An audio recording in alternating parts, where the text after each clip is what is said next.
Hey, what's up everyone? James here, and we are back with the end of G.I. Joe versus the Transformers. Before we get into the video, if you are new here or need to catch up, as always, the link to the playlist will be in the description box and in a pinned comment down below. I also want to give a quick shout out to E Mills for listening and reviewing the Go Beyond Comics podcast videos. I really appreciate it. If any of you would like to listen to an audio only version of the videos, check out the channel's podcast. The link will be in the description box. With that out of the way, let's get into the video. So we open right where we left off. The battle on Cobra Island is still raging on. The Autobots and Decepticons are battling each other and the Cobra forces. Coming in hot by sea and air are the G.I. Joe Task Force, Bumblebee, and Wheeljack. Meanwhile, at the Pentagon, General Renegade convinces the president that the threat of Cobra unleashing the Transformers on any city again is too great. So the president gives the go-ahead on General Renegade's nuclear strike on Cobra Island. Now, on the island, the Decepticons have taken over the SPS satellite. They use the satellite to channel the microwave energy of the sun. The satellite collects it like a battery and beams it down to Earth into these energon cubes. This is enough energy to power an army of Decepticons. Now, outside the facility, the Constructicons join the battle and form Devastator. He fires at the Autobots and takes out Hound. Wheeljack and Bumblebee call him a monster and charge toward him with the Joes at their back. Now, from here, we go to one of my absolute favorite moments in this series. Nearby in the forest, Snake Eyes comes face to face with Starscream. Remember, back in part 1, Starscream is the one who scarred Snake Eyes. Starscream tells Snake Eyes how he'll take him and use him as a bargaining chip, but that isn't happening because Snake Eyes immediately strikes Starscream, taking out one of his optics, then shoves a grenade into it. This shocked Starscream so much that he ends up stumbling and falling down the waterfall. Elsewhere, Cobra Commander and his lackeys are continuing their escape, but who stops them in their tracks is some of the Autobots. Blue Streak says, Storm Shadow, Baroness, Zartan, and Cobra Commander, we're taking you in. The Baroness and Zartan charge them, and they get beaten down quick, fast, and in a hurry. The Autobots believe the rest of them are going to be easy pickings, but remember, in the last video, we saw Storm Shadow is highly capable in a snake unit. When he enters the fray, he takes Trailbreaker's head like that. It's over for him. The Autobots are initially shocked at this, but quickly become enraged and dogpile him. They start ripping apart his snake unit. Back with Optimus and the rest of the Autobots, they become aware the Decepticons are using the SPS satellite to create energon. With no time to devise a strategy before the Decepticons become fully powered, Optimus decides just to charge toward them. He comes bursting into the facility and threatens to fire on the energon cubes, willing to sacrifice himself to end them. However, Megatron calls his bluff and orders the Decepticons to attack. Now, this Optimus has some spice to him. He reminds me of Bayverse Optimus. He feeds on the energon cubes and after that, plunges his fist right through the chest plate of Soundwave. Then takes out his MIDI cassettes, like he grabs Ravage and crushes his body in his hands. Megatron, seeing a beefed up powered Optimus taking out his Decepticons, causes him to retreat. Returning to Wheeljack, Bumblebee, and the Joes, who were able to defeat Devastator, they are suddenly contacted by General Flag, who informs them that the president has ordered a nuclear strike on the island. The nukes launch, and with only 5 minutes until the island is hit, Hawk asks Wheeljack if he has any ideas on how to stop them. Wheeljack contacts Mainframe to meet him and Sci-Fi at the SPS Control Center.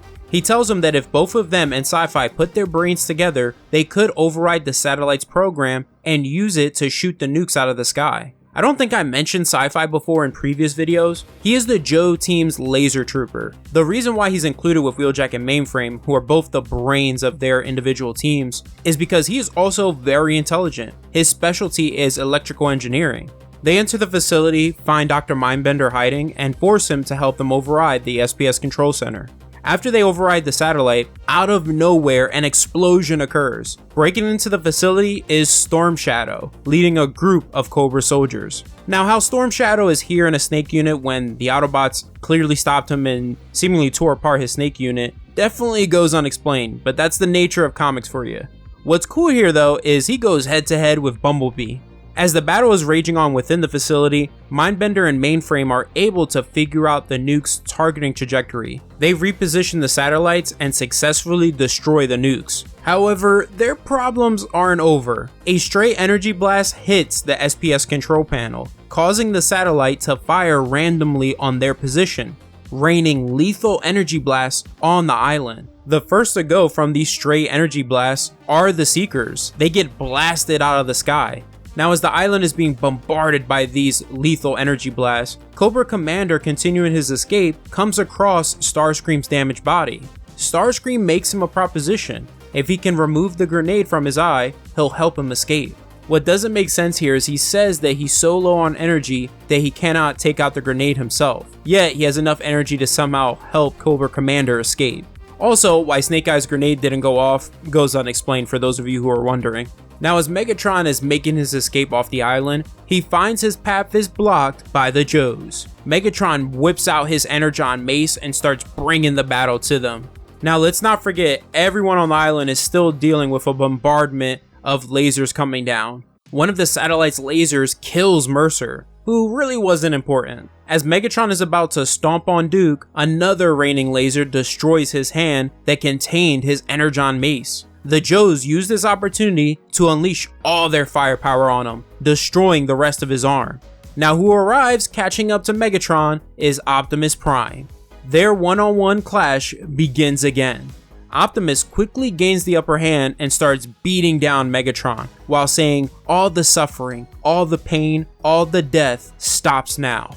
Another reason why I say he reminds me of Bayverse Optimus is because when Megatron says to him, "You finally see that my way is right, that force and power carry the day," Optimus's response is, "I'll contemplate that while you're being disassembled, starting with this." He rips off Megatron's arm cannon and informs Mainframe, who's been trying to shut down the satellite, that he's been monitoring their communications and knows the situation. He tells him to send him the data necessary to target the satellite. So with Megatron's cannon combined with a boost from an Energon cube, Optimus fires this huge blast into space, destroying the SPS satellite. After saving everyone on the island, Optimus knocks out Megatron. We then go to an Air Force base in Ohio 10 weeks later after the battle on Cobra Island. Optimus is about to board the newly built Ark provided by the government. Optimus thanks Hawk, but this new Ark did not come out of the goodness of their heart. It came through an exchange of technology, because as we see here, the Joes now have their own giant mech suits to pilot. The Autobots leave the planet, planning on returning back to Cybertron. Meanwhile, in the Florida Keys, we see Cobra Commander and Starscream successfully escaped Cobra Island and are now working together and bickering. This is funny and fitting because the great Chris Latta voiced both characters in the original cartoon series of both franchises. From there, we go to somewhere in the New Mexico desert underground. The government has taken possession of the Decepticons' bodies, but what's interesting is they also seem to have parts of Optimus, which doesn't make sense since he clearly just left. Anyways, what's really important here is that the government is reconstructing Megatron and his fellow Decepticons. That is the end of G.I. Joe versus the Transformers. The end of the first volume at least. There are actually 3 more volumes after this that continue the story of this universe. I can tell you now, the second volume involves Cybertron and some time traveling. It does get a bit weird. Maybe I'll cover them as well in the future. Let me know what you think about this series, and if you want me to cover the rest of it, comment down below and hit that like button. Other than that, have an awesome day, and always remember every day to transform and go beyond. See you later, Beyonders.